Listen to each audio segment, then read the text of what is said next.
이제 국학과 역사의 세 번째 우리 역사라면 어떻게 할 것인가라는 문제, 그걸 한번 이어서 전래의 사관을 한번 보면 예문을 든 게 이제 에른스트 베르나임이라는 우리 그 교양서적으로도 많이 읽혔죠. 역사학 인문의 어떤 그래서 에른스트 베르나임이 역사학이란 인간이 사회적 존재로서 이 활동에서 시간적, 공간적으로 이루어지는 발전의 모든 사실, 심리적 인과관계 및 그때그때의 사회적 가치와 관련되는 인과관계에서 분명하고 또 수술하는 과학이다. 이렇게 얘기를 했습니다. 그러니까 이것은 그 마지막 보면은 나오지만은 이 에른스트 베르나임이라는 인물도 역사라는 건 인간의 심리적인 문제와 사회적 가치에 중요하게 맞닿아 있다라는 걸 갖다가 이야기를 하는 것이죠. 이건 달리 말씀드리면은 그 역사의 인간의 가치, 그러니까 좀 더 그한다면은 사관이라는 게 개입되지 않을 수 없는 그런 모습을 보여주는 겁니다. 따라서 국학과 역사를 논함에 있어서도 먼저 고려해야 할 사항이 바로 그거죠. 국학적 입장에서의 역사적 안목이 바로 그런 게 되는 겁니다.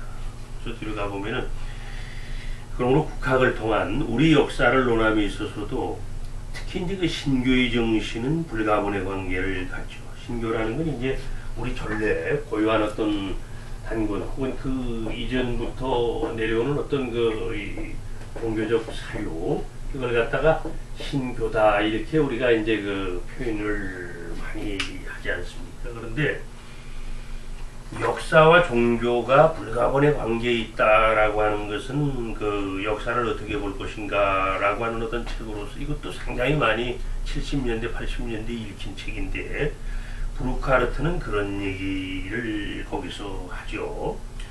그 예문을 보면 종교란 인간 본성의 영원하고도 파괴될 수 없는 형이상학적 욕구의 표현이다라고 해가지고 쭉 얘기를 합니다. 그러면 그 브루카르트의 그 의도 말하고자 하는 것은 그 마지막에서 얘기했습니다만 브루카르트도 민족이나 문화의 가장 기존적인 원형을 종교에서 찾고자 하는 겁니다. 그러니까 이 브루카르트 같은 인물들의 얘기와 같이 이 역사라는 것도 종교와 어떤 역사의 태동도 종교와 어떤 불가분의 관계를 갖는 거죠. 그래서 근대 신교의 등장한 한국 사학에서도 큰 변화를 몰고 오는 겁니다. 그것은 이제 이런 걸 우리가 신교 사관에 대한 어떤 관심을 일으킨 걸로도 얘기를 할 수가 있는데, 신교 사관이라는 것은 그 역사의 해석의 기준을 우리 고유의 신교 정신에 입각해 이해하려는 역사관입니다. 그래서 지금 우리가 서지학적으로 어느 정도 드러나 있는 어떤 대표적인 규원사와 같은 걸 보게 되면 거기에 전개되는 게 다 신교 정신에 의한 역사 소설임을 우리가 파악해 볼 수 있지 않습니까? 그래서 그 특징을 보면은 신교의 교리나 교사의 특성상 정신사관적인 요소, 그리고 대륙사관적인 측면, 그리고 문화사관적인 방향이 중시될 수밖에 없었다라고 하는 겁니다. 이제 가령 본다면 우리가 일제 그 식민지 사학을 말할 때 식민지 사학의 이 배경을 이렇게 보면은 일제 식민지 사학이 단순하게 그 나름대로의 어떤 그 역사 연구의 도구로서 문헌고증주의를 들고 왔지만은 사실상 그 식민사학의 대상을 우리가 파악해 보면은 문화 전반입니다. 우리 문화 전반. 역사 자체만이 아니라 문화 전반적인 거 아닙니까? 우리가 19세기 말부터 일본이 우리 그 조선뿐만이 아니라 뭐 만주도 그렇고 중국 본토의 어떤 수많은 그 문화, 재반, 현상, 민속학, 인류학, 고고학적 그런 걸 쭉 조사하고, 특히 이제 20세기 들어와서는 그런 게 상당히 조직화되죠.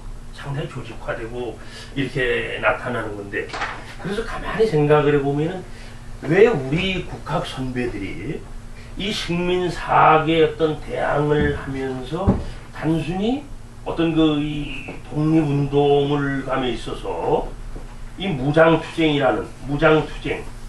무장투쟁, 정치투쟁, 정치 외교투쟁, 이거 외에 문화투쟁을 소중히 하지 않을 수 없었느냐라는 어떤 중요한 원인이 여기 있는 겁니다.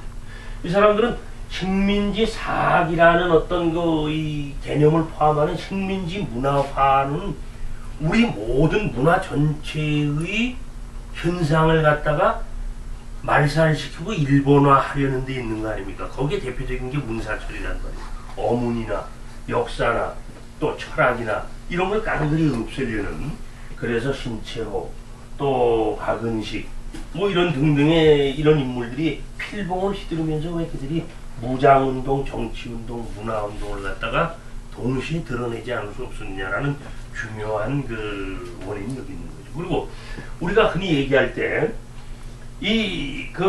일제 강점기 하에서 식민지 사학과 대립되는 구대로가 되는 민족주의 사학, 이 민족주의 사학을 이렇게 볼 때에 사실 그 당시에 그 일제 관학자들 또 우리 조선인 학자로서는 그 이병도 뭐 등등해서 이런 사람들이 우리가 식민지 사학이라고 우리가 얘기를 쭉 합니다만은 이 식민주의 사학이 문헌고증이라는 걸 갖다가 들고 나올 수밖에 없었던, 뭐 과학인이 학문인이 이런 얘기를 들고 나올 수밖에 없었던 건 뭐냐면 이 식민지 사학, 문헌고증을 통한 식민지 사학 요 개척 자체가 어떻게 본다면 이 무장, 정치, 문화 이런 걸 전체적인 걸 쌓아놓을 수 없고, 그러니까 철저하게 이 사람들은 모든 요소를 역사라는 그 부분으로 국한시켜서 모든 걸 몰고 가려는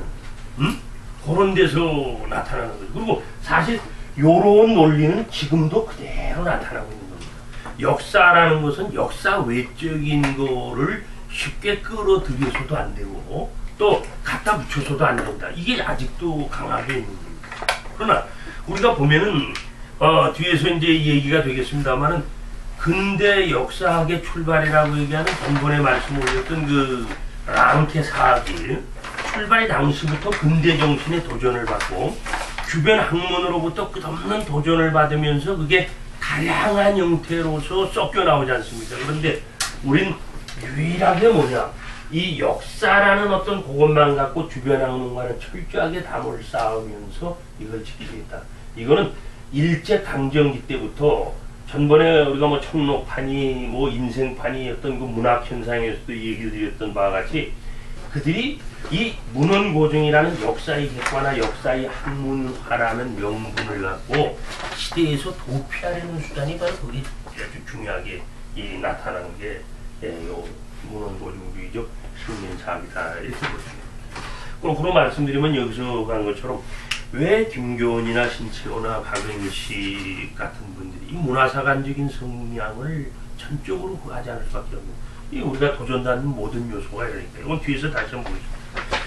원래 신교란 명칭은 그 이신설교에서 온 말이죠. 근데 이신설교란 교원사와 태식이나 단군기에 나오고 또 이종희의 수산집 동사에 나오는 말로서 신으로서 가르침을 베풀었다라는 의미로서 단군신앙의 신시와 연관된 말로 우리가 교원사화에도 그렇게 나타나지 않습니다.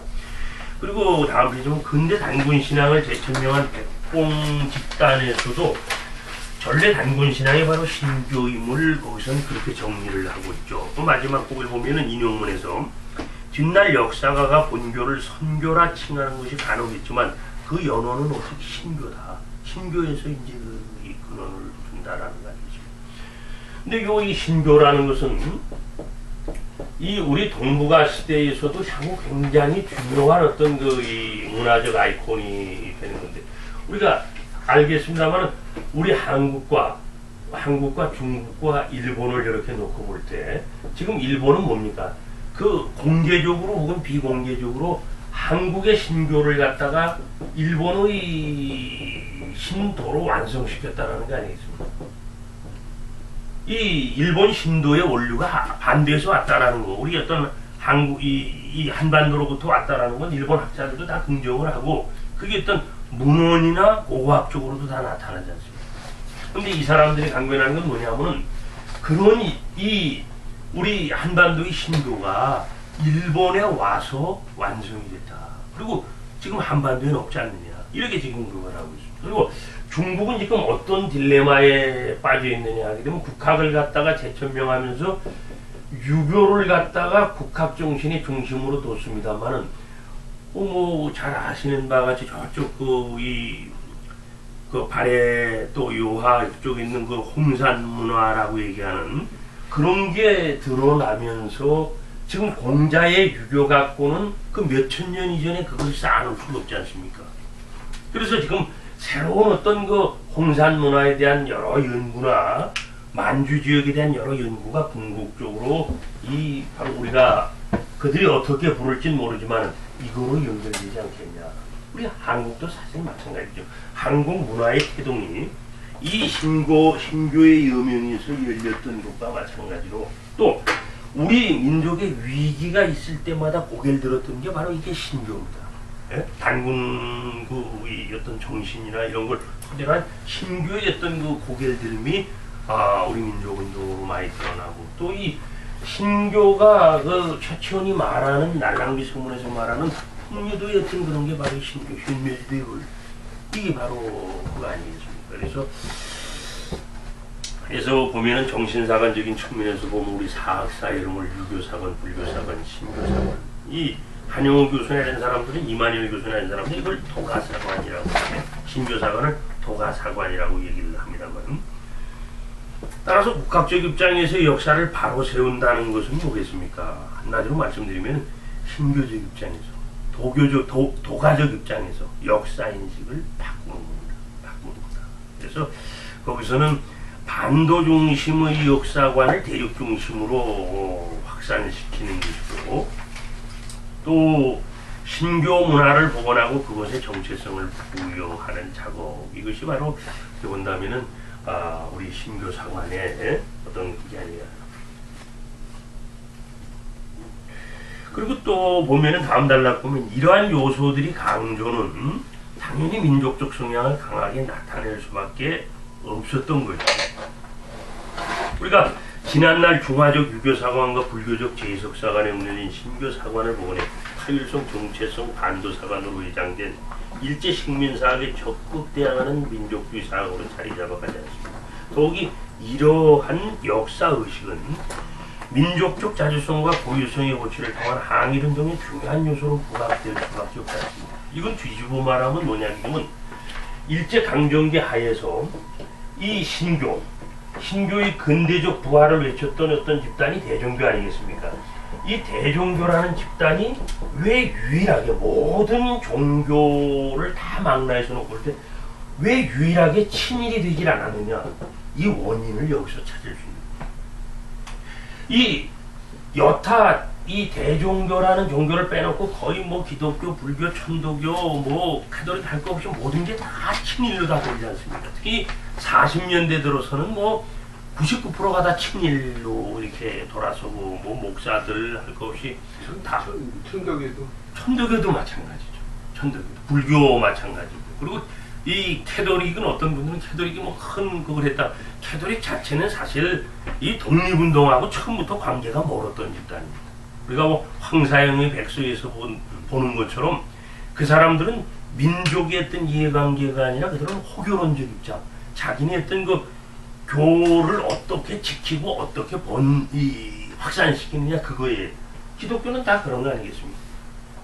그러니까 그들이 쉽게 친일로 이제 나중에 이제 돌아섬에 불구하고 대종교가 끝까지 친일로 돌아서지 않고 국내외로 다 그냥 무너져가는 그 원인도 사실상 우리가 이렇게 왜냐하면 이걸 갖다가 바꾼다라는 건 종교적 명분을 잃어버리는 거 아니겠습니까? 친일이라는 거. 왜냐하면 민족적 자주성과 고유성의 고취를 통해 항일운동의 중요한 요소로 부각될 수밖에 없었는데 이 대종교라는 신교라는 집단은 호교론적 입장뿐만이 아니라 거기에는 우리 민족의 자주성과 고유성이 배태되어 있다 보니까 이 호교론 교를 지킨다라는 게 민족을 지키고 국가를 지키는 문제로 연결되니까 이제 그런 게 나타날 수 있는.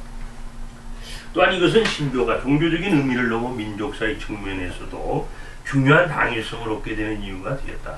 즉 신교에서 단군의 의미는 종교적 입장에서 본다면 창조주인 동시에 민족사의 관점에서는 국조가 된다라는 측면에서 어떤 그 역사적으로는 국조요, 종교사적으로는 교조라는 측면에서 보니까 이게 상당히 쉽게 거대할 수가 없죠. 그래서 우리가 다음 페이지를 한번 보면은 두 번째는 사서의 망실 부분을 한번 생각을 해보겠습니다. 왜 역사서가 없어진 걸 이제 한탄합니다만은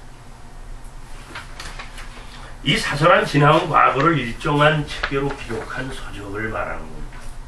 그리고 그게 관찬사서든 뭐 관주도로 나온 역사책이건 사찬 개인이 그거에서 만든 역사책이건 그 집단의 삶의 흔적이 녹아 흐릅니다.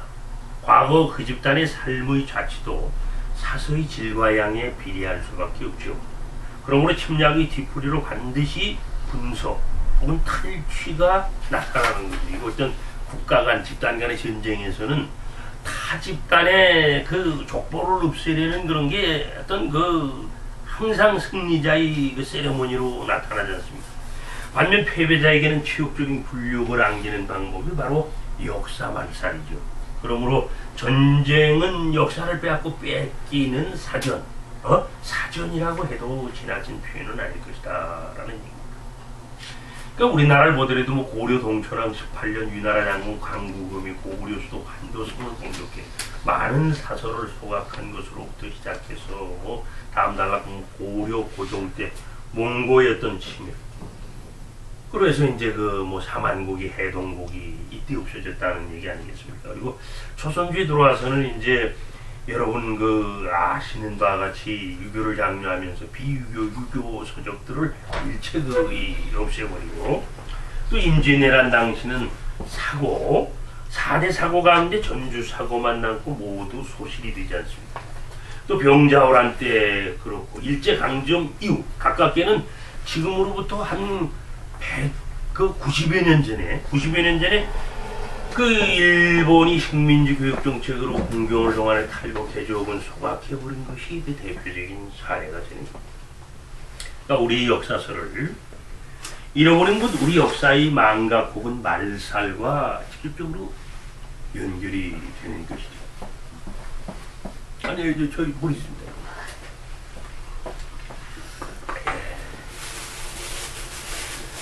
부계자 선생은 이런 얘기를 합니다.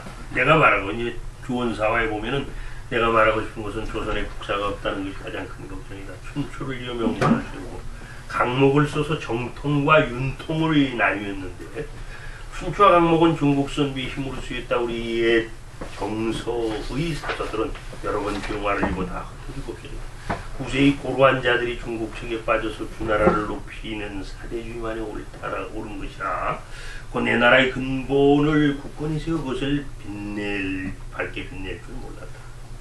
이는 등나무가 천렁굴에 곱게 뻗어갈 줄 모르고 올고매기만 하는 것과 같으니 어떻게 천하지 않을 수 있겠느냐.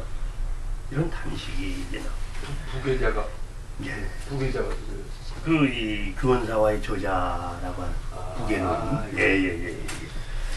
그 신채호는 그런 얘기를 하죠. 그 마지막을 이렇게 보면은 단군사가 전하거나 부여사가 전하거나 호응의 백제사가 전하거나 이문준이 고구려사가 전하거나 거칠부의 신라사가 전하였다면 아국의 금일에 지하여 여기 금일에 이르러 민력이 팽창하여 동아의 어떤 칭패, 어떤 패권을 갖다가 칭함도 가하며, 그리고 국가의 위험이 진작하여 이렇게 크게 일어나서 서구를 갖다가 부식 이렇게 내려본다라는 거겠죠.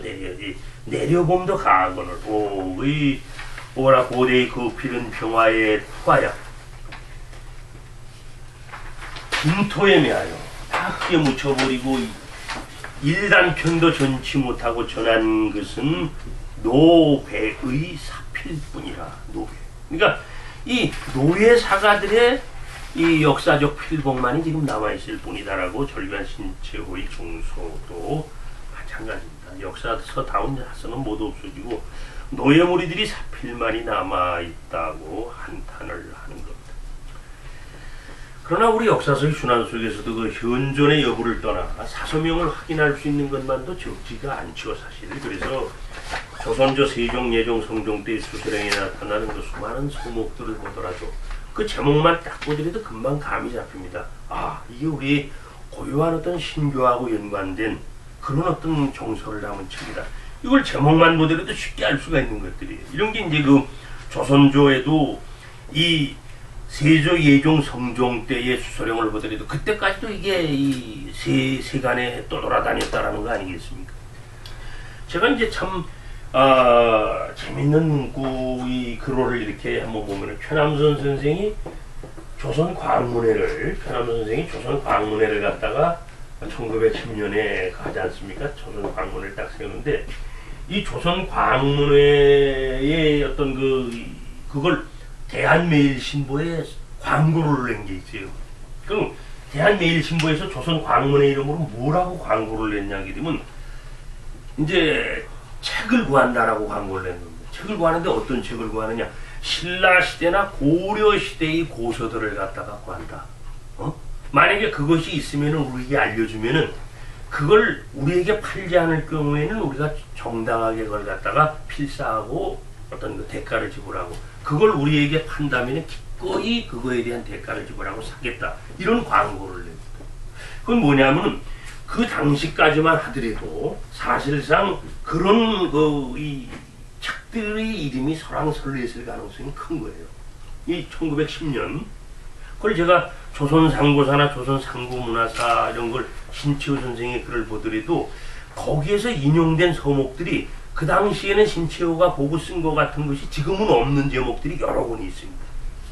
그러니까 우리가 이런 걸 보고 그렇다면은 여기 어떤 이 서목들이 줄거리게 나타나는데 그 마지막 단락 보면 수서령이라는 말 그대로 책을 수고하라는 명령 아닙니까?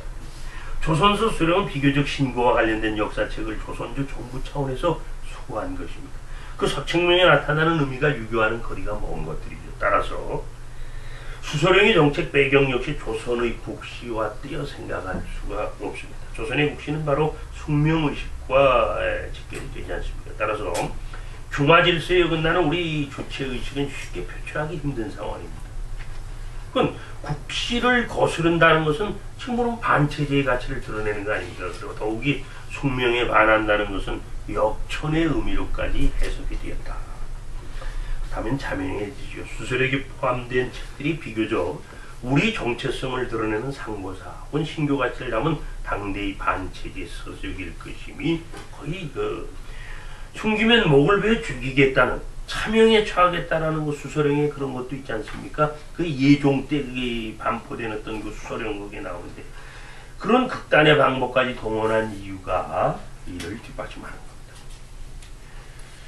그리고 또 조선조 수서령에는 안 나타나지만 고구려의 유기백권이나 신직, 백제의 어떤 서기, 신라의 국사 등도 전하지 않는다. 또한 신지위사, 또 신지위사 역술, 조대기, 진여규기, 사만수규기, 대변경, 신선전, 해동비사, 해동기록, 또 반군기, 해동고기, 선사군 등 이런 제목이 아주 그 상당히 익숙한 이 모두 신교적 내용이 물씬 풍기는 책들입니다. 이런 게 이 기록은 있는데 다 없어져 버린 거예요.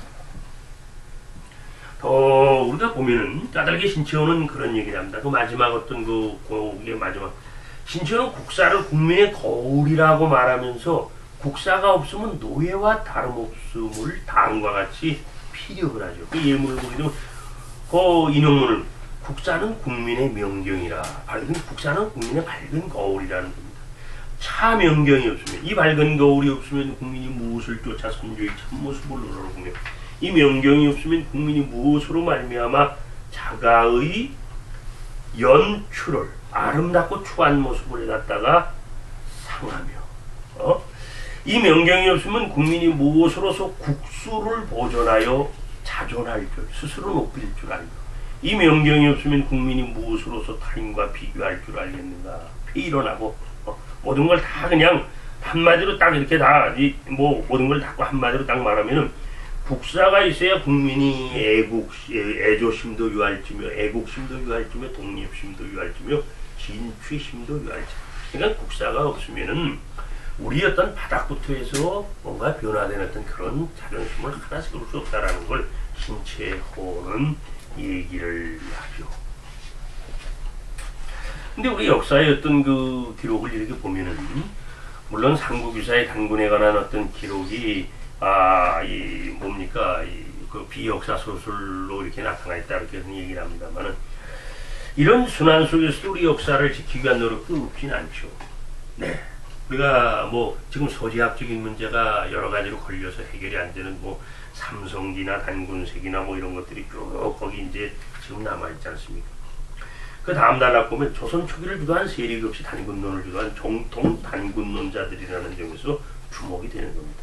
이 한영우 교수는 상당히 의미 있는 논문을 갖다가 이 단군 신앙과 민족의식의 성장이라는 글에서 이제 발표를 하는데, 이는 세조실록에 볼 수 있는 정통 단군론자들의 사서들이 육아의 그것보다 양쪽으로 많았다는 사실에서 확인되는 부분입니다. 그러니까 조선 초에는 우리가 생각하는 그 이상으로 단군론이 상당히 이건 고려 말의 연장선상으로 이해하는 학자들도 많습니다. 조선 초기에 단군론이 광범위하게 존재했다는 사실은 무엇을 의미하는 것인가? 특히 세조가 정통 단군론자들이 단군 관련 서적을 수집하려는 의도는 무엇을 암시하는 것인지, 이러한 의문은 조선 초기 단군론의 의미를 살펴보는 데서 핵심적인 요소를 할 수 있습니다. 한마디로 말하면 세조는 단군 중심의 동국 통감을 편찬하기 위해 당시에 존재했던 사설을 수집하였던 것이 아닌가. 또 요컨대 세조가 수집하려고 했던 조선 초기 단군 관계 사서들은 단군론의 정수를 담고 있다는 점에서 세조의 단군에 대한 천착의 정도가 어떠했는지 확인이 된다. 이제 한영우 교수의 어떤 논리가 되는 겁니다. 그러므로 세조는 동국 사략, 삼국사, 고려사 등에 나타나는 사서로서의 문제점을 정확하게 파악하고 있었다. 이건 뭐냐 하게 되면 이 세조 입장에서는 그것이 몰정체적인, 몰주체적인 어떤 역사의식을 담은 서책이 아닌가 이렇게 판단했을지도 모르겠습니다. 이런 맥락에서 세조가 상고사를 단군 중심으로 재구성하려는 자신의 의도를 동국 통감에 투영하려고 했다는 것은 그 양성지라는 인물을 통해, 양성지라는 인물이 인물 사용에서 상당히 이 중요한 의미를 지니는 인물입니다. 이 사람이 상당한 단군론자예요. 양성지가. 예. 그래서 그 사람이 해동 성시록이라는 걸 졌다고 나오는데, 네. 내가 지적관계를 여기서 국사 편찬을 갔더니 거기가 있다고 그랬는데 제목만이 그 없대요. 그래서 그 양시 종친에다 물어봤더니 자기들도 조사했지만 그 보고하는 사람이 하나도 없다.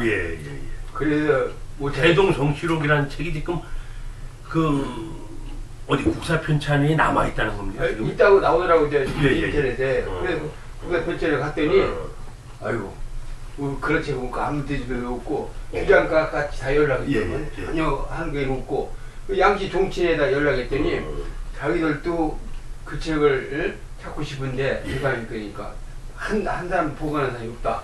못 찾았어. 그래서 내가 우리 지적 관계를 알면 최초인 거기 때문에 그걸 하려고 했는데 그 양성이 나오더라고. 그 양성기라는 인물은 상당히 이 사람의 어떤 그 특이한 어떤 그런 이 역사의식이나 이런 게 이 조선실록에도 굉장히 많이 발견이 돼요. 팔도 지리지 그런데도 그 사람이 크게 공을 그러니까 이런 사람들에 대해서는 한번 그런 연구가 또 돼야 되고, 이제 한영우 교수 같은 사람들은 이제 언급을 이렇게 하고 그랬습니다만은, 아무튼 물론 그렇습니다. 세조 때에 이런 어떤 단군을 내세운 것은 그 왕권 강화의 중요한 수단으로서 이용을 했다라고도 얘기할 수가 있을 거예요. 이 군주의 위험을 잘 드러내고 있는 단군에 대한 기록을 사서히 게재함으로써 그 권위, 즉 왕권의 권위를 갖다 강화시키려고 하였던 것이 아닌가, 이런 어떤 그 진단도 할 수도 있고. 제가 조금 얘기하면 한 명의 할아버지 한상진인데 이제 이 조선이라는 국호를 명나라 가서 승인 받는데 한국 사회에도 조선이라는 말 없잖아. 그 조선이라는 국호를 했다는 것은 단군 조선과 크게 연관되는 것 같아요. 그거 당연히 그렇죠. 그걸 이제 한 명의 할아버지가 그걸 명나라 가서 승인받고 왔다고 나와. 그러니까 조선이란 말이 이게 조선시대 와서 단군 얘기 나온 거 보면 우리 한국 사회에 아주 지쳐는 역사를 찾아보려. 그게 이제 고려 말 때부터 고려 말 때부터 사실 그런 의식이 상당히 팽배하게 드러나죠. 드러나고 그러니까 이제 말하자면 조선 초기 단군론을 왕권을 강하게 이론적 기반으로 작동되어 있으며 동시에 사대성이 농한 조선 성리학의 폐단을 막을 수 있는 유일한 이론으로도 작동되었다라고 생각합니다. 아울러 단군론은 백성을 기반으로 존재했다는 측면에서 백성과의 의사소통을 강화함으로써 단료들을 통제하려는 세조의 의중이 반영된 결과로 해석이 될 수 있습니다. 그러나 15세기 말 사림 세력이 등장하면서 단군 세력의 존재는 성리학적 기반에 구축된 기권층에게 위협적인 요소로 대두되었다. 당연히 왜냐하면 사회적으로 단군론이 강조되면 성리학적 이상사회를 꿈꾸는데 단군 세력과 성리학의 근간으로 구축된 조선 지배 세력은 충돌할 수밖에 없지 않습니까? 그러니까 이제 여기에서 어떤 그들이 생각하는 어떤 그 유교적 이상사회의 건설과 따라서 지배 세력은 일정하게 이들 단군론자에 대한 통제 필요성을 느끼게 되는 겁니다. 그래서 결국 이러다 보니까 단군론자들이 청학 지배에 나타나듯이 산속으로 숨어 들어갈 수밖에 없다. 그리고 어떤 그 기득권 세력에서 밀려나 있는 우리가 북의 같은 사람들처럼 이렇게 떠돌아다니면서 초야에 묻혀서 교원사화를 조술한다든지 이런 형태가 될 수도 있고, 그러면 신교의 사관에 대해서 한번 간단하게 한번 더듬어 보겠습니다. 한편 양난, 그 임난과 호란 이후에 임진왜란과 병자호란 이후 조선 왕조의 지도는 이념이었던 성리학적 한계가 상당히 노정이 되죠. 화이론적 세계관에 대한 근본적인 반성이 일면서 단군 의식에 대한 강조가 새롭게 부각이 됩니다. 근데 이게 뭐냐 하게 되면은 관료 지배층에서 일어나는 게 아니에요. 이게. 관료 지배층은 오히려 양난 이후에 오히려 더 중화적인 그걸로 많이 넘어가죠. 중화적인. 그러니까 명나라에 대한 보훈의식이나 이런 것 때문에 더 강하게. 자, 그러면 이게 이런 게 뭐냐? 정치 세력에서 소외됐던 소론 남인 계열의 지식인들이나 성리학적 사상적 경험을 달리하는 신교적 지식인들에 의해 다시 나타나는 점에서 주목을 끄는 겁니다. 특히 미수 허목은 동사라는 수술을 통해 조금의 기자 중심의 역사 인식을 단군 중심의 역사 인식으로 바꿔놓았고, 단군 부여 고구려로 이지는 대륙적 역사 인식의 툴을 주장하지 않습니다. 다만 아쉬운 것은 뭡니까? 미수 허목이 단군을 갖다가 외기로 집어넣지 않습니까? 외기. 예, 외기. 어떤 본기로 집어넣은 게 아니라. 동사란 책이. 예. 동사. 일사자를 썼죠. 예. 일사자. 호목이 경리 대처주 영의정어다. 예, 맞습니다. 예. 그리고 조선 숙종기인 1675년에 만들어졌다는 규원사화야말로 단군과 관련한 중요한 기록들을 보여주는 책이다. 이 책은 성리학적 성향을 완전히 벗어버린 단군 중심의 사설하는 점과 현존하는 조선조의 기록 중 단군에 관한 체계적인 기록을 편년체 형식으로 묶어놓은 유일한 기록이 겁니다. 그래서 한영호 교수 같은 사람들은 규원사화의 의미, 이 양반은 한마디로 얘기를 합니다. 그러니까 그 조선 후기 실학자들의 어떤 이 민족 의식을 담은 역사 소설이 여기저기 나왔다 그러지만 그 사람은 다 그걸 갖다가 일정한 한계를 다 갖고 있는 유교 사관의 틀에서 그걸 보여준 거라고 하는데, 이 규원사화는 그 정체성 자체를 완전히 반유교적인 정서, 즉 우리 신교적인 정서로서 역사를 갖다가 재구성해서 내놨다라는 데 큰 의미가 있다라고 얘기를 하면서 그 다음 페이지 보면 규원사화의 등장 배경을 간단히 살피면 이렇습니다. 단군에 대한 뜨거운 열망으로 가득 차 있던 조선 초기 단군 세력은 세조대를 영점으로 서서히 아까 말씀드린 것처럼 지하 산속으로 숨기죠. 그 다음 보면 북예라는 인물은 암굴에 위장된 단군 관련 사서인 진여국이라는 책을 바탕으로 규원사화를 썼다고 이 서문에서도 진술. 또한 진여국이는 북예의 주장대로 이명이라는 사람이 조대기라는 책을 저번에서 쓴 책이라고 전해지고 있습니다.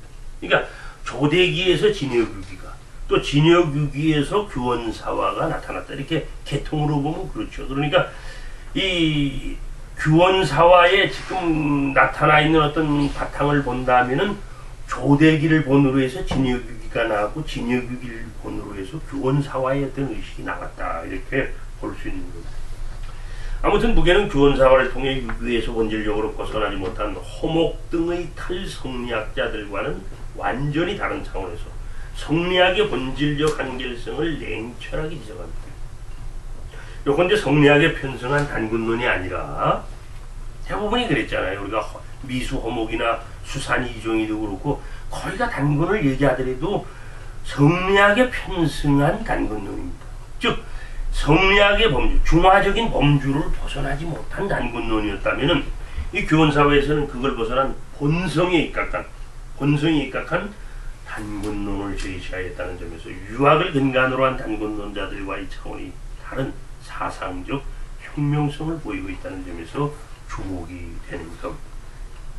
그러니까 서인계의 유력한 가문 출신인 홍만종 우리가 볼 수 있지 않습니까? 그는 동국 역대 총목이라는 조수를 통해 단군과 기자를 외기로 처리한 동국 통감을 비판하면서 단군 조선을 정통국가로 규정하고 단군 문화복원을 하려는 적극적인 의지를 드러냅니다.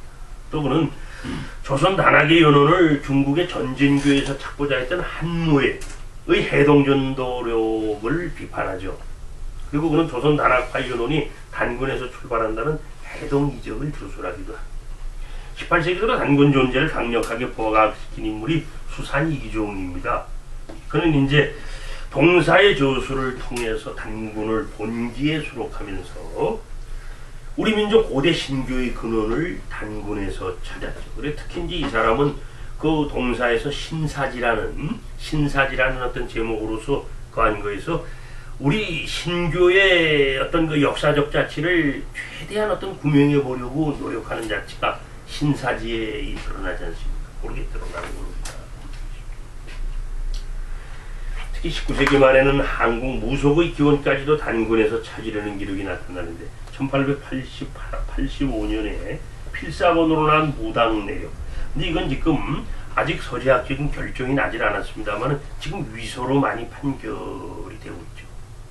지금 위서로 지금 많이 되고 있는데 아무튼 무당 내력에도 뭐 단군에서 근원을 찾으려고 특히 이제 백봉이라는 인물이 주도한 백두산 수연 집단은 단군 신앙의 맥을 정통적으로 계승한 집단으로서 단군과 관련한 경전류와 사소류를 세상에 내놓아 20세기 단군 열기의 도화선이 되지 않습니다.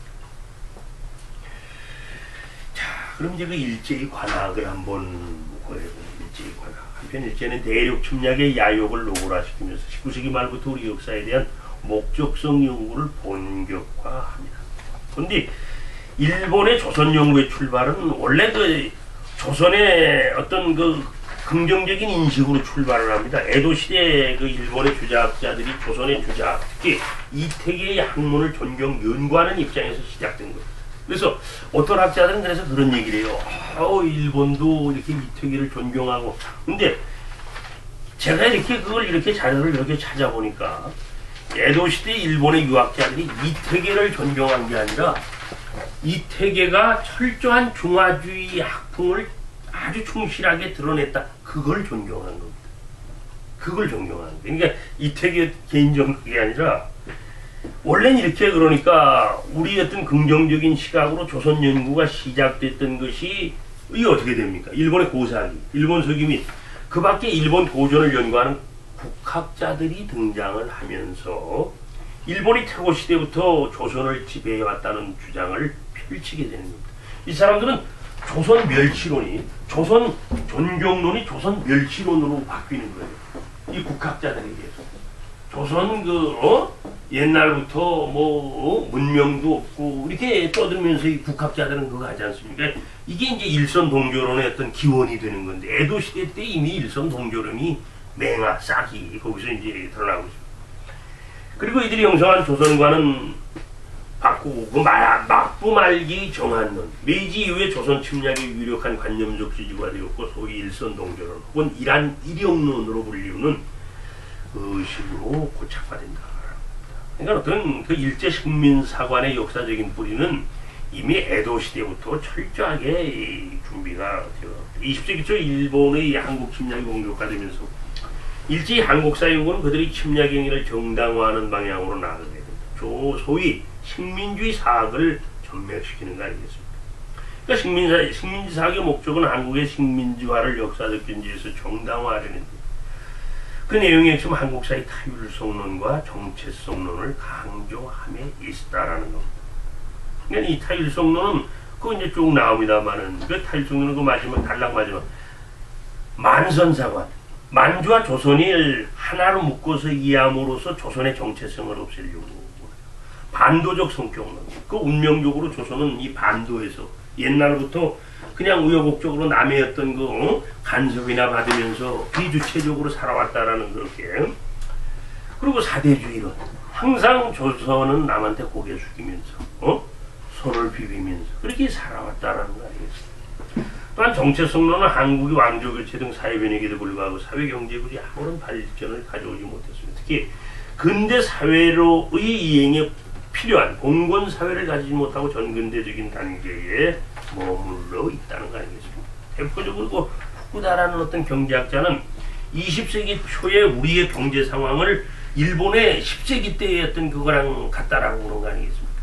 그러니까 우리한테는 그러니까 이 전근대 사회에서 하나도 발전 없이 왔다. 그러니까 우리 일본이 들어가서 너네를 근대화된 나라로 만들어주겠다라는 거 아니겠습니까? 그런 논리. 사실 지금 그 우리 학계에서도 간혹 서울대 중심으로 해서 고개를 드는 식민지 근대화론의 어떤 그것도 이런 맥락하고도 상당히 연결이 되는 겁니다. 우리 전통성. 그러나 우리가 냉철하게 파악해보면 뭐겠습니까? 우리가 이렇게 보면은 사실 이 일본이 그렇게 주장하는 그 근대 정신, 일본이 얘기하는 그 근대 정신이라는 것은 근대 정신. 근데 일본의 근대 정신이라는 건 상당히 어설픈 근대 정신 아니에요. 그리고 과거 일본의 과거로 본다면은 어떻게 일본의 낙후된 전통 문화, 그리고 어설픈 서구 문화. 이게 전맥된 게 사실상 그 일본의 근대 정신 아닙니까?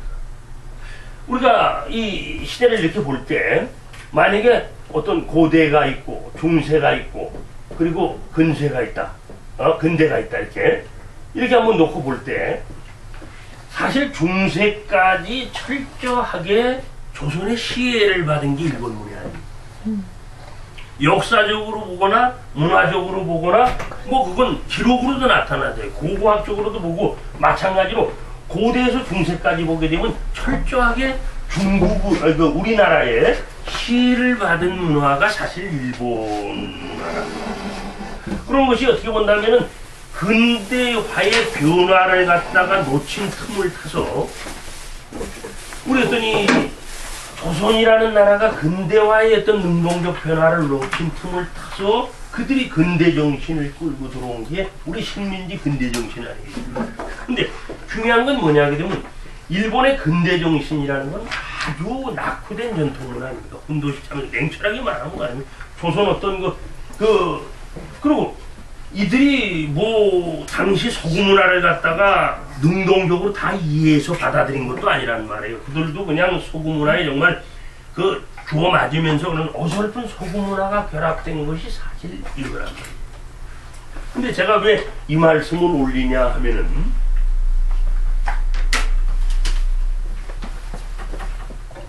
그 일제 관학자들에 의한 일제 식민주의 사학이 사실상 내건 슬로건 자체가 뭐냐 하게 되면 아까 말씀드린 문헌고증주의 아닙니까? 문헌고증. 이 문헌고증학이다. 문헌고증학. 그럼 문헌고증학을 내세운 이유가 뭐냐? 이들이 얘기하는 근대성이에요. 이 근대성에서 여기에서 뭐 이거야말로 과학적인 연구 방법이다. 또 뭐냐 하면 이거야말로 객관적인 연구 방법이다.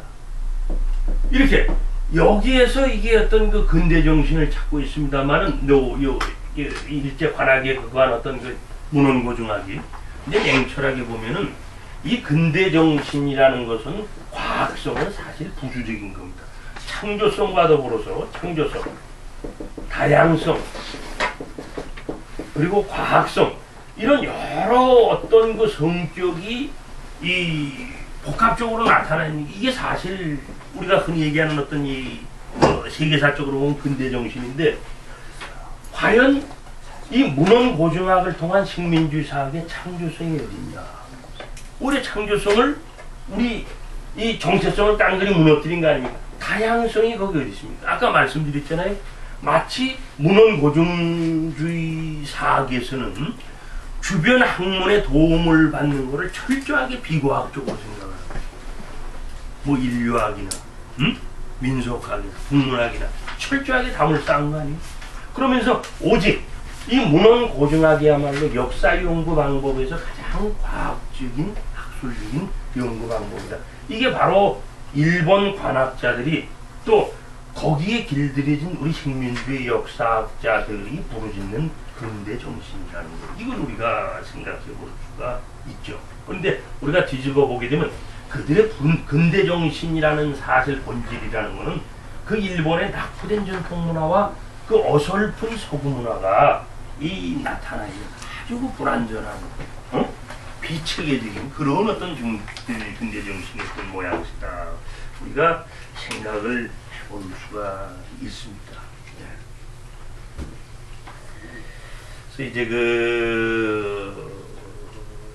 이 단군과 관련한 사료 그 유근 선생이나 원영이 그런 사람들에게는 신종 동국 역사를 하내면서 조선이라는 국호의 의미를 설명하고 또 단군 조선기를 맨 앞에 싣고 있음이 주목이 되기도 합니다. 또 8페이지 마지막 보면 단군에 대한 열기 1909년 나철의 신교 부활과 더불어 최고조를 맡게 되지 않습니까?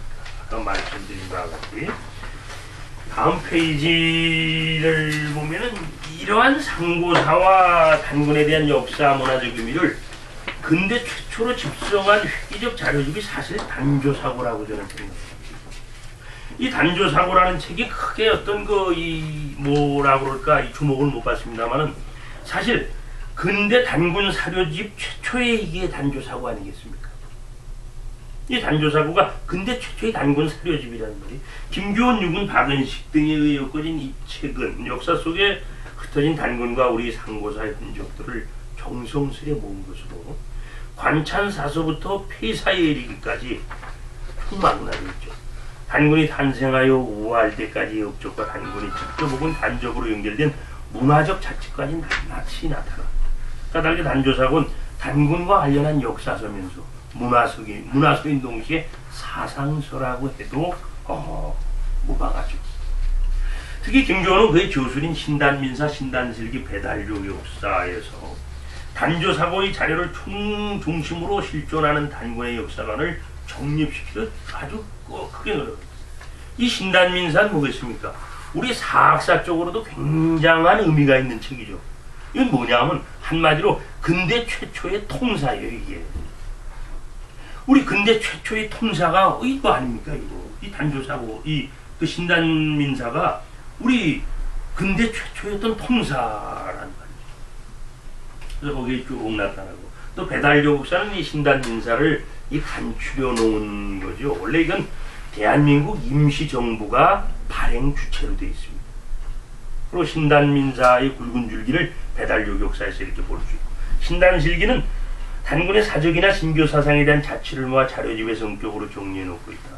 이것은 단조사고의 내용과 많은 부분이 일치한다는 점에서 단조사고가 김교훈의 저술에 지대한 영향을 끼쳤음을 확인시켜주는 부분이기도 하다라는 얘기입니다.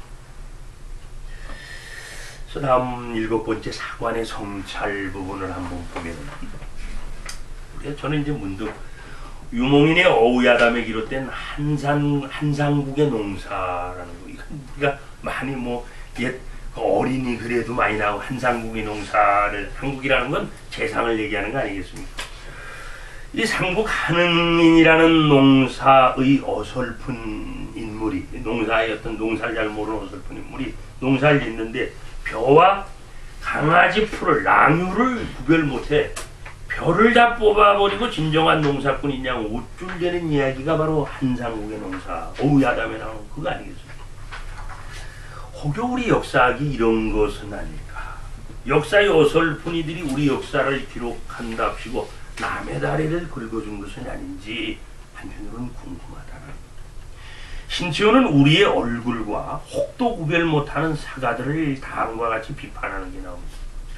조선사를 지은 기왕의 조선의 사가들은 매양 조선의 혹을 베고 조선사를 지으려 했다. 그러나 그네들이 쓴 안경이 너무 철면인 거로 조선의 눈이나 귀나 코나 머리 같은 것을 혹이라 하여 베어버리고 어디서 무수한 혹을 가져다가 붙였다. 혹 붙인 조선사도 기왕에는 읽는 이가 너무 없다가 세계가 대통할 외국인들이 왕왕 조선인을 만나 조선사를 물으면 어떤 이는 조선인보다 조선사를 더 많이 아는 거로 참교한 끝에 부끄러운 끝에 돌아와 조선사를 읽는 이이 있도록. 그러나 조선인이 읽는 조선사가 외국인이 아는 조선사는 모두 붙인 조선사요 올바른 조선사가 아니었다라는. 그러니까 이걸 보면은 유목인이 벼와 강아지 풀을 구별 못한 한흥인을 비웃는 것이나 신치호가 우리 얼굴과 혹을 구별 못한 역사가들을 실수한 것이 다를 바가 없는 거다. 우리가 이렇게 다음 단락으로 내려가보면 언제부턴가 우리 역사는 소외와 위축의 역사로 진행이 되어 왔습니다. 공교롭게도 우리 사서의 순환과 더불어 흔들린 신교의 쇠퇴와 정확하게 맞물립니다. 사라진 서적도 대부분이 확인한 바같이 신교 서적입니다. 남아서 천대받는 서적도 하나같이 신교 사서입니다. 이유는 간단하죠. 우리가 뒤집혀진 세상을 살아왔기 때문에 그렇다. 정사가 전도, 뒤집혀진 주객이 역전된 삶이 우리의 역사적 삶이라는 얘기입니다. 혹과 강아지 풀인 외리 사관에 의해 얼굴과 빈 신교 사관이 압살당한 것은 아닙니까? 우리는 그 투쟁에서 밀려난 겁니다. 신치호가 조선상고사 서문에서 역사를 아와 비아의 투쟁으로 그렇게 얘기했던 것을 기억을 합니다. 다음 단락을 보면은 다시금 우리는 사관을 시비하지 않을 수 없다라는 겁니다. 역사의 문제는 역사가의 가치와 직결이 된다는 것입니다. 역사학도 사실의 문제를 넘어 가치 문제로 연결된다. 그 역사란 무엇인가를 쓴 그 이에치카가 이런 얘기를 합니다. 사실이란 역사가들이 그것을 찾아줄 때만 이야기하게 되는 것이고 어떤 사실에 발언권을 줄 것인가를 결정하는 것도 그리고 어떠한 순서와 전후 관련 속에서 이야기를 할 것인가를 결정하는 것도 역사가의 몫이라는 겁니다. 그래서 역사라는 것은 그 역사가의 가치, 역사가의 조화 이게 불가피하게 이렇게 개입이 되고 그러한 역사학이 살아있는 역사학이요 인간을 외면치 않는 역사학이다. 이게 어떤 역사란 무엇인가에서 이해차가 얘기를 하고 있는 겁니다. 자, 과학적 역사학을 신주처럼 떠받드는 역사가들에게 그 월시 이 사람도 유명한 월시 어떤 역사란 무엇인가라는 책 이것도 많이 읽지 않습니까? 이기백 차순 선생이 번역을 한 건데 그 월시는 이렇게 내뱉습니다. 역사에 있어서 본질적 중요성에 관한 판단이 실제하고 있고 작용하고 있다는 것은 나에게 있어서는 부인하기 힘든 일로 보입니다. 만약 이것이 옳다면 완전히 과학적인 역사학이라는 교리는 사실들로부터 이러한 판단을 읽어낼 수 없다는 명백한 이유 때문에 내던져버려야 한다. 그러니까 그 역사학에 대한 어떤 그 과학적 이건 뒤집어 말하면 뭐냐 그러면 역사학에서 문헌고증하게 함몰된 그런 걸 갖다가 우리가 내팽개쳐야 된다라는 얘기. 그래서 그 다다음 단락을 보면은 문제는 역사가의 건전한 가치관입니다. 노예의 눈으로는 주인의 역사를 볼 수가 없죠. 그리고 박은식은 노예의 눈으로 만들어진 노예의 역사로 모든 것이 노예가 되어버린 시대적 아픔을 그는 이렇게 토로를 합니다. 그는 몽배금태조라는 글에서 거기 쭉 얘기하지 않습니다. 조선 백성의 정신이 자기 나라의 역사는 없고 다른 나라의 역사만 있으니 이는 자기 나라를 사랑하지 않고 다른 나라를 사랑하는 것입니다. 이로써 보건대 천여년 이래 조선은 단지 형식상의 조선일 뿐이지 정신상의 조선은 망한 지가 아닙니다. 처음 배우는 교과가 이러한 즉 어릴 때 벌써 머릿속에 노예 정신이 깊게 뿌리 박혀 평생의 학문이 모두 노예의 학문으로 평생의 사상이 모두 노예사상. 이와 같이 비열한 사회에 처하여 소위 영웅자는 누구이며 소위 유현자는 누구냐. 뭐 현명한 이 선비라고 떠들어대는 자가 누구냐. 소위 충신자가 누구이며 소위 공신자가 누구이며 소위 명류자가 누구인가. 필경 노예의 지위일 뿐이다라는 겁니다. 그러니까 조선시대를 소리치고 풍미했던 모든 인물들이 사실상 박은식이 깨달은 건 그거예요. 박은식은 1910년 이전에는 철저하게 이 사람은 유교론자입니다. 공자를 철저하게 추존하고 옹호했던 사람. 공자 아니면 우리가 살 수 없다라고 외쳤던 사람이 1910년까지 이 사람인데, 이 사람이 그렇게 인식이 바뀐 거예요. 우리가 삼국사기에 담겨있는 역사인식과 기술 태도의 안타까움을 갖습니다.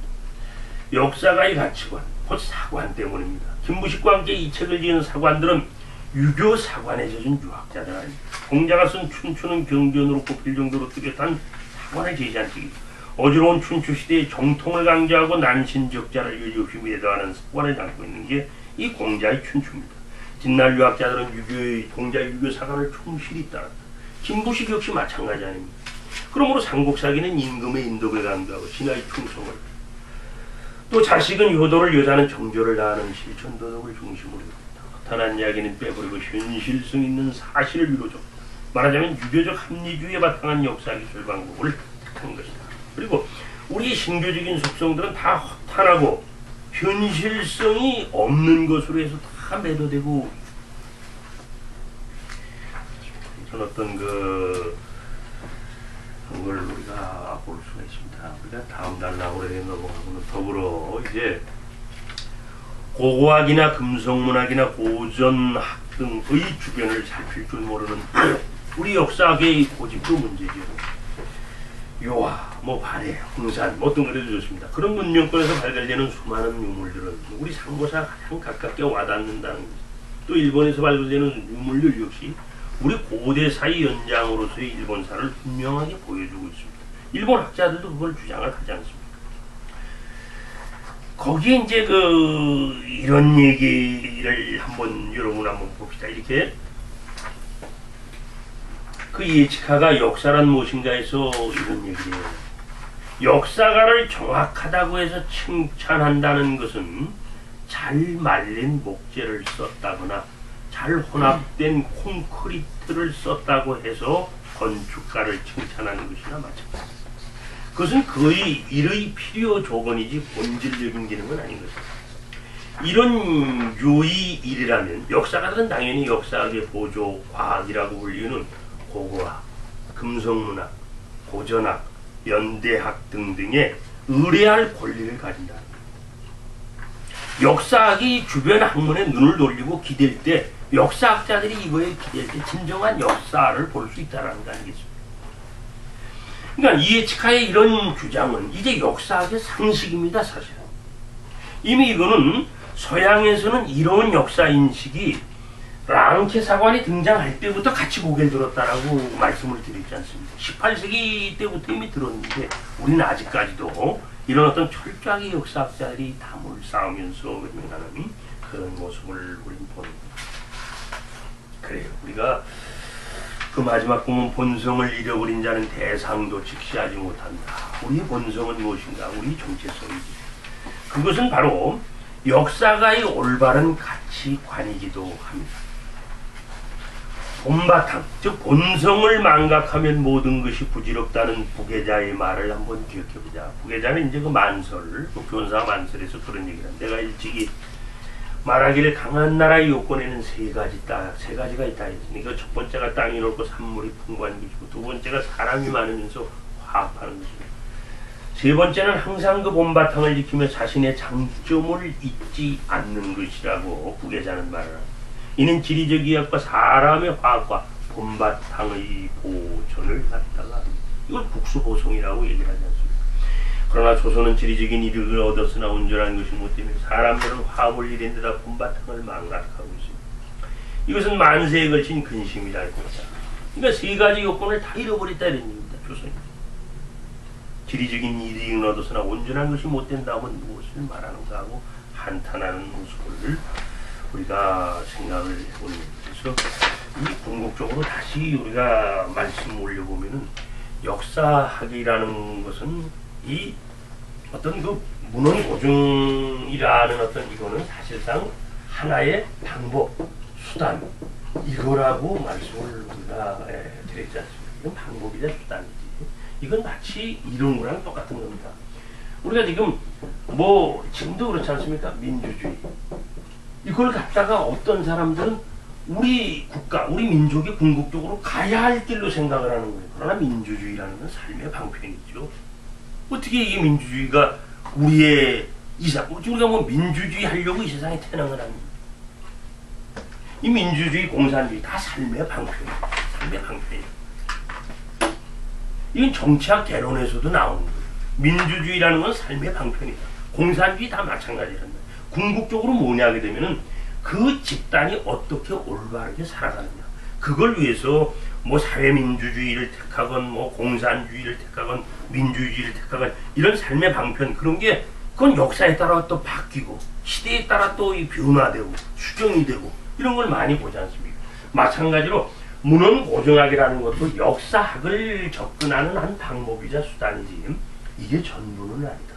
근데 그동안에 우리는 너무 이런 거에서 고대한다. 이게 식민주의 사학이라는 일제 반학의 어떤 의에 만들어진 일제 식민주의 사학이 이 근대 정신을 갖다가 강조하면서 이 뭡니까? 과학성 이것만 강조, 창조성이나 다양성에 대해서는 철저하게 외면을 했다. 그러다 보니까 이런 다양성에서 역사학이라는 건 어떻게 본다면은 지금 우리가 가장 큰 문제가 되는 건 또 하나 이건 이런 겁니다. 지금 과거 식민주의 어떤 그 사관이 식민 문화라는 어떤 그 전체적인 시각으로 본다면은 지금 이 후유증이 너무나 크지 않습니까? 우리한테는. 첫 번째 뭐겠습니까? 우리 역사학자들을 그 포함한 우리 지식계층 자체가 뭡니까? 지식계층 자체가 뭐예요, 그러니까? 쉽게 얘기한다면은 그러니까 그 우리 사회와 우리 문화를 갖다가 운영할 능력을 잃어버린 겁니다. 우리 스스로가 이 지식계층 자체가 우리 사회와 문화를 갖다가 능동적으로 운영할 수 있는 그러한 어떤 능력을 이미 상실해버렸다라고 하는 이게 우리 식민문화의 어떤 후유증으로 그러다 보니까 또 어떤 문제가 나타날 수 있습니까? 두 번째 본다면 이런 현상이 벌어지다 보니까 두 번째로는 건전한 어떤 그 문화의 세대 교체. 달리 말씀드리면은 문화의 창조적 시각이 문화의 창조성이 상실돼 버립니다. 물론 우리가 한류를 얘기하고 뭐 하는 걸 얘기합니다만 그게 본질이 아니죠.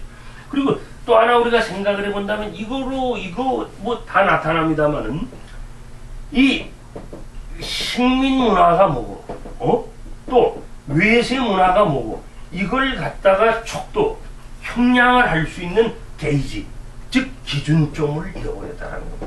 이게 지금 가장 큰 문제라고 흔히들 얘기하죠. 이러다 보니까 이건 사실 단순히 학문 방법론 문제가 아니에요. 우리 어떤 이 가치, 인식 이 자체가 이게 완전히 붕괴돼 버린 거 아닙니까? 이게 어떻게 본다면 식민문화의 후유증으로서 가장 걱정하는 부분이 이런 거라는 거예요. 그래서 이 우리 역사학이라는 문제도 궁극적으로는 뭐냐 하게 되면은 이 가치, 인식의 변화 이 분명히 있다. 첫 번째 그때 역사를 하면서 얘기했습니다. 우리가 문헌고증학 그러면은 우리 민족주의 사학하고 대척점에 있는 걸로 이렇게 어떤 서로 그 대척점에 있는 거 이렇게 생각을 절대 그렇지 않다고 그랬습니다. 우리 민족주의 사학에서도 문헌고증을 하려고 부단히 노력을 신치호 선생도 마찬가지죠. 인용 서목을 페이지나 이런 거를 안 했을 뿐이지 철저하게 박은식 선생이나 이런 분들도 문헌고증을 구한 사람입니다. 정인보 선생도 마찬가지입니다. 이 민족주의 사학도 그렇고 아시는 바와 같이 식민주의 사학도 문헌고증을 그걸 했습니다만은 이 민족주의 사학에서는 보다 그걸 갖다가 우리 민족의 정체성을 토대해서 변화시키려는 걸 상당히 부대에 내려오다 보니까 이걸 갖다 마치 이것만이 과학적인 걸로 하고 식민주의 사학이 학문적이고 과학적이고 객관적이고 이런 거 하다 보니까 거꾸로 이거는 강조의 오류에 의해서 더욱더 이건 비과학적이고 비학문적이고 비객관적이고 이렇게 몰라 그래요.